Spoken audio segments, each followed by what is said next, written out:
The judge in former President Trump's civil fraud case has denied Trump's request to delay that $354 million fraud fine by 1 month.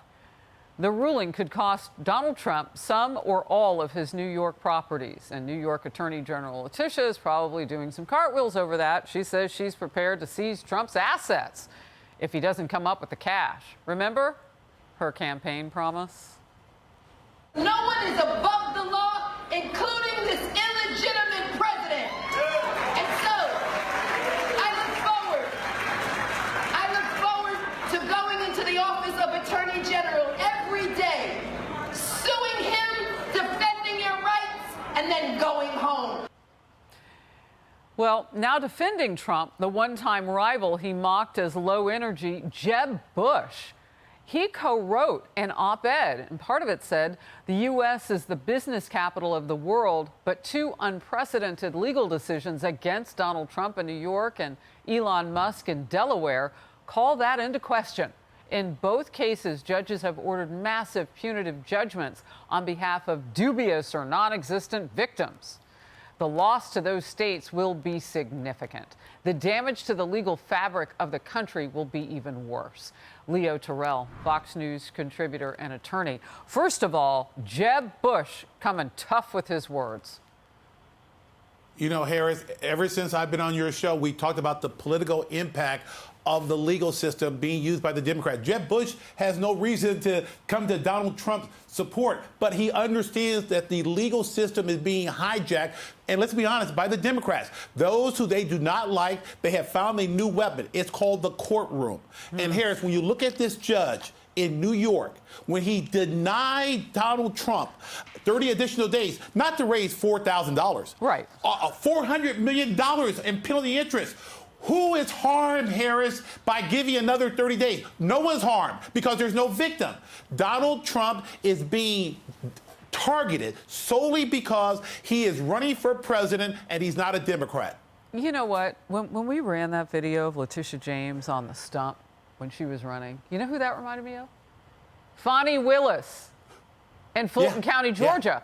I mean, I can't imagine a more toxic cocktail right now for the president and for anybody else in big business, because Jeb Bush mentioned Elon Musk as well getting hit in the courts. What in the world is going on that we go from stump speech to prosecution? Because there is a rule of law that is being hijacked, and the Democrats, Harris, know that this is an election year. Fani Willis, Letitia James, both Democrats using the power of law to go after their opponents. In this case, it's Donald Trump. It's a pattern practice. But what we have to worry about is how this can be used against any adversary. You cannot use the legal system against any adversary because that's what makes us unique, our rule of law. You know, the other thing that really, and you mentioned the dollar figures and all of that. Speaking of rule of law, critics are taking on President Biden now after his remarks on canceling another $1 billion plus in student loans. Let's watch. Early in my term, I announced a major plan to provide millions of working families with debt relief for their college student debt. Tens of millions of people in debt were literally about to be canceled, their debts.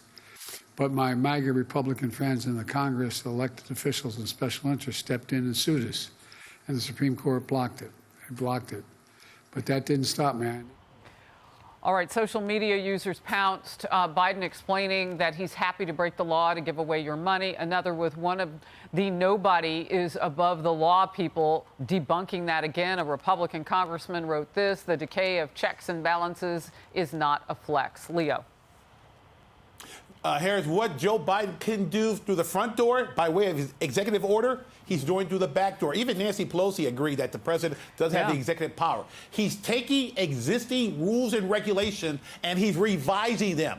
He's revising the rules and regulations. So what he could not do by executive order, he's gone and basically changed the way educational loans are being repaid. So he's doing it through a policy regulation change. That's what he's trying to do. And he, you know, Democrats using the courts, he's going against the U.S. Supreme Court on this whole loan bailout.